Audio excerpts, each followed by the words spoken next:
All right, the basketball season across the country is getting started. We're super excited about hitting the court, officiating high school games, but we always want to get better. One of the ways we do that is we look at game video, look at plays, analyze all the things. If that's what you're into, let's do that. Let's do that today. Stick around.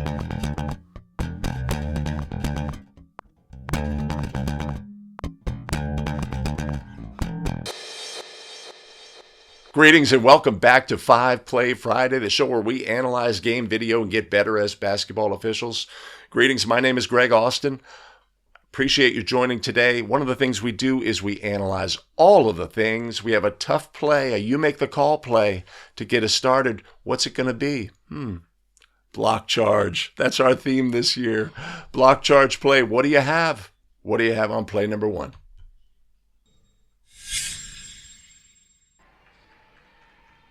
Stidham now. Stidham is probably their best three-point shooter. Oh, and a block.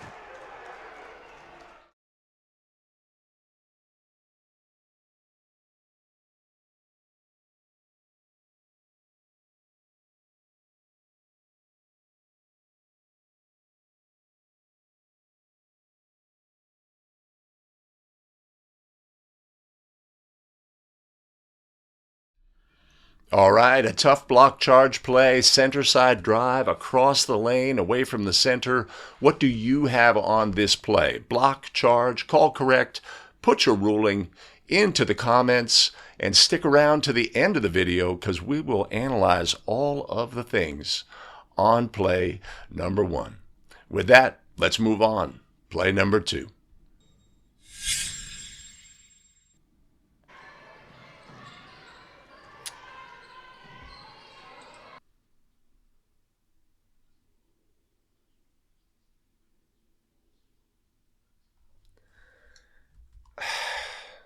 I am.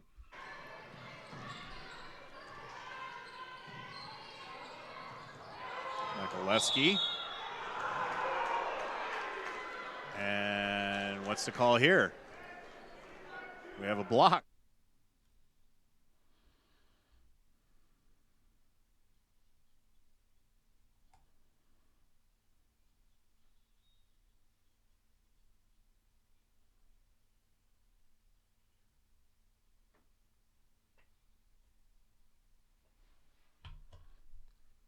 All right, tough to officiate because there's a couple things going on this play. We're evaluating the legality of the defender here, but also the legality of the offensive player who extends an arm, wraps it around the defender. Both the contact and the wrapping seem to occur at approximately the same time, making this a tough play to adjudicate.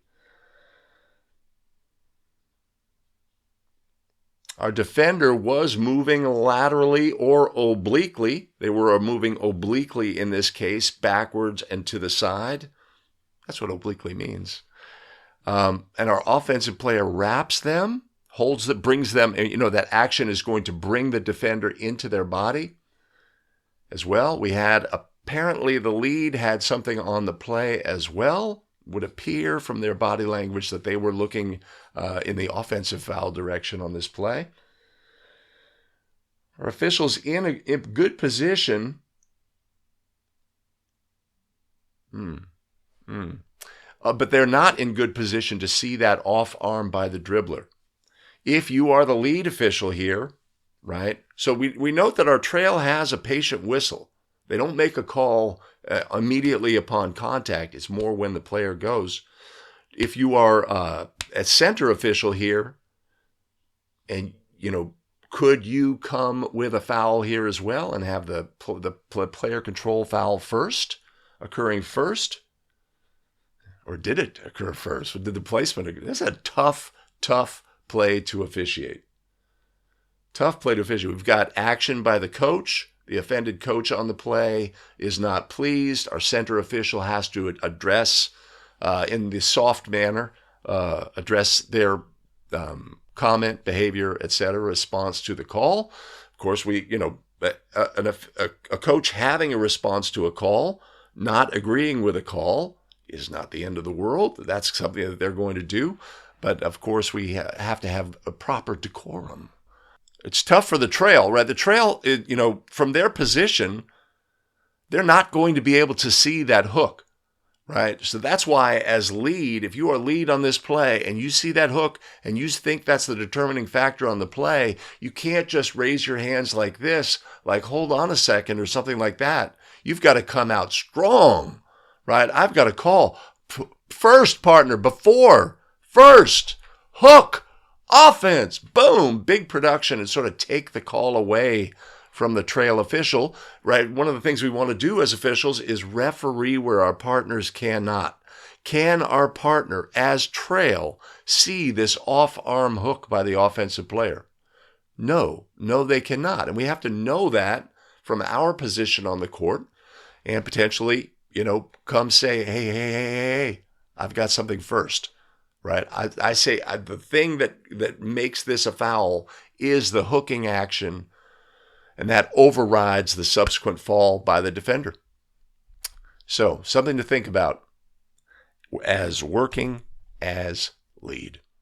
That is one of the toughest calls we can make, I think, on a game.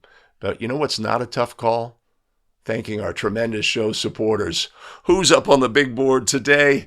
Tom Hickey, Mo Klotz, Herb Haun, Darwin Sanada, and Mark Skolnick.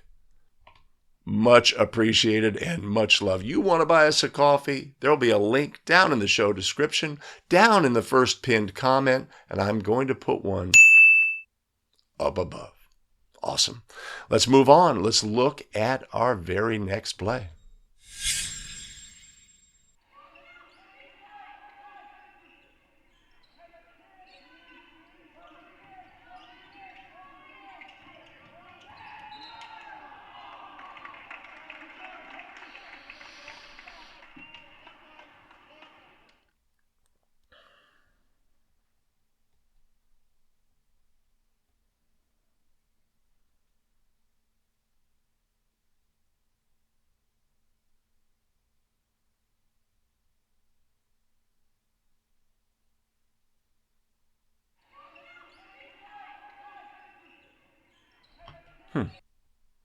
All right, another block charge play. Notice how the trail on this play is on an island, right? We've got this horns action by the offensive team. We've got 6 players in close proximity, screening action. It's all in the lap of the trail official. Did we get this play right? Let's take a look. So we have a legal defender who extends an arm into the path of the ball handler, right? That's the cue, I think, for our official on this play. But did the extension of that arm impede our ball handler, or was there torso contact? Yeah, I think we might have gotten this one wrong. I think this is a charge. Our ball handler goes into the torso of the defender. But we've got a lot going on here, right? We're evaluating the screening action. Again, it's tough because our defender extends an arm, but does the arm extended, impair the ball handler, who then subsequently immediately goes into the chest of the defender? Are we evaluating their path? That was a legal defender other than the extended arm. It's another tough play, but we've got an emphatic signal at the spot by the official. This is great. We've got designation of the spot. This is great, right? All of our habits and fundamentals on the spot. In an instant, we make a ruling on a play like this. We may think about it later. It's like, maybe they did, maybe they didn't. But we don't want to display any lack of strength on the court. I think our official was looking at that extended arm and made the ruling based on that. Again, our visiting team just getting the short end of the stick. Again, visiting team already has 3 fouls. It's very similar situation, something we have to be aware of. All right, block charge, block charge, block charge. All right, fantastic. With that, let's move on. Next play. Pass in. Sandus right under Blocked. the basket. Block. Stevenson.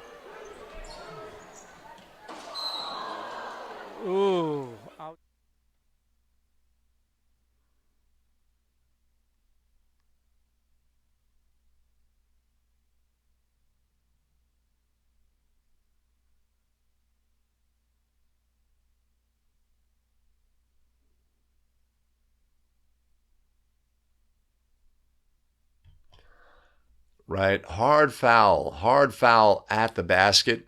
Let's look at the actions of the defender. Is this excessive contact? Is this hard contact on a vulnerable player, etc.? Is there any intent in this situation, or is this just reckless action? Do we need intent in order to upgrade this play?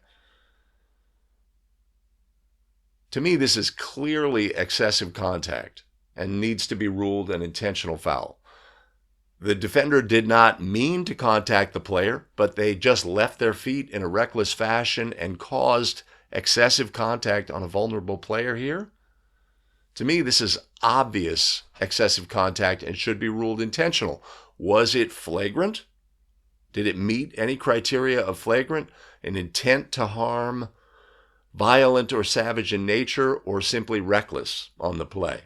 If this same player to that airborne player had shoved a leg while they were airborne, causing them to turn in the air and fall, then you could say that was an intent to injure, right? In this play, I think we just have reckless behavior by our defensive player, but this definitely rises, to me, to the level of an excessive contact foul.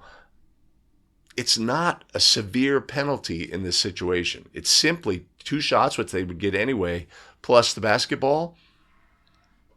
NFHS is always concerned about injury to players, protocols, etc. We do not want rough play in our game. This rises to the level of that rough play and should be ruled an excessive contact, intentional personal foul by our crew. All right, player embellishment, always a factor on plays. Let's take a look at our next play.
All right, great clip. We've got post players action. Ultimately, a double foul is ruled by the calling official. Let's look at all the things. There's a lot here we could take away. Right? We've got a defender who's trying to emphasize the fact that this gangly offensive player is, using their elbows in a fashion that is affecting their ability to play defense.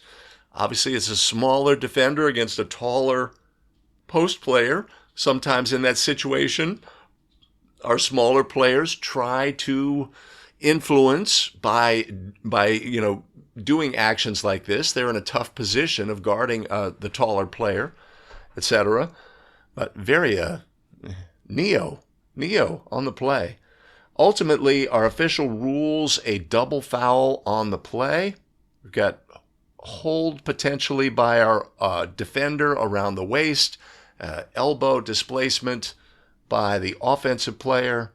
Double foul is ruled. And then we move towards the table. Do we have all the information we need to report the fouls? Or do we need to look back etc. One of the things we can do at the spot, especially of a double foul, is be big, strong, etc. But take care of all your business at the spot of the foul, right? When we had the action of pointing to the two players, right? Let's at the spot, black 7, whatever the numbers are, black 23, red 34, double foul, etc. And if you're on the crew, what are you going to do about where we bring the ball in this situation, etc.? So we have the dreaded look back because we haven't taken care of business at the spot. Just gives us a chance to emphasize when we have a ruling, let's take care of all the activity at the spot of the foul and designate the spot of the resulting throw-in. In the end, the ball was on the wing. When we have a double foul, the resumption of play is at the point of interruption. So on this play, where's the ball when the double foul occurs? It's not, we're always instinctively, it's near the spot of the double foul, but no. Okay, so the ball is, we could say it's going to be brought in at the 28-foot line. The ball was on the perimeter at the time. Right? Excellent clarity at the spot. You two, double foul, right? Nobody's looking at this, right? So we have to tell the tale. We have to be very offer great explanation at the spot of an off-ball double foul because everybody in the gymnasium, all the stakeholders are watching the basketball, most likely. So, great takeaways on this play are take care of business at the spot of the foul. As a crew member in this situation, know the rules, help your partner out who's very busy at the spot of the foul. They may designate for an end-line throw-in, but this should be at the 28-foot line using high school rules in 2023. So, a great clip to look at habits and fundamentals. All right. Well, we've had tough calls in the game. Let's take a look at a lighter play for our bonus play.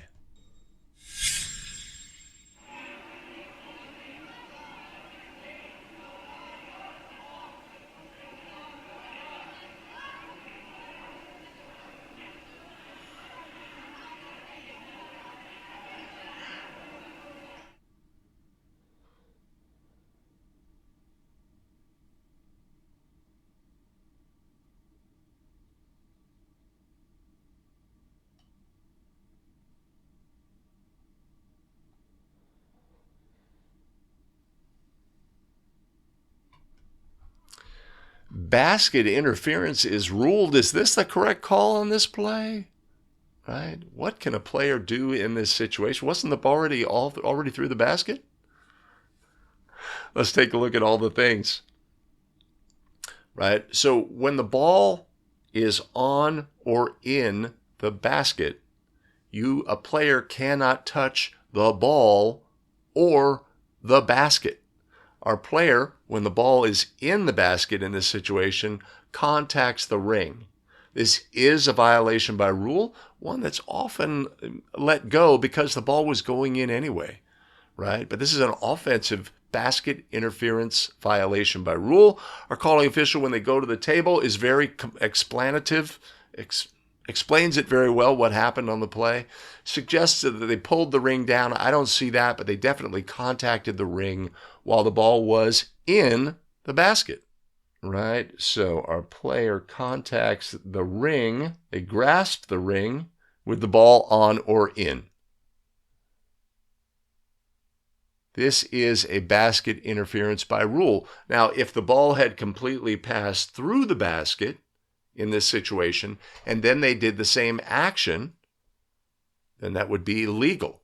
But while the ball is on or in the basket, this is a basket interference violation by rule.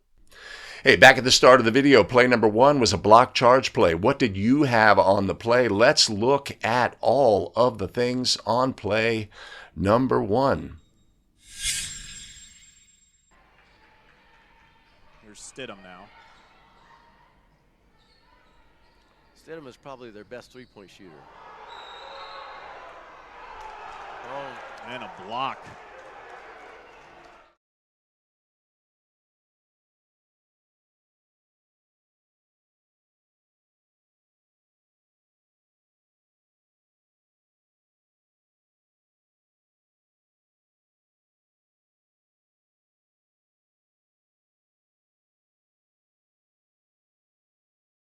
All right, so our center gets an open look on the play.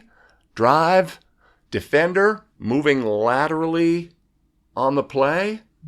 Offensive player changes their body position, drives into the defender. What do you have on this play? I've got an offensive foul here, player control.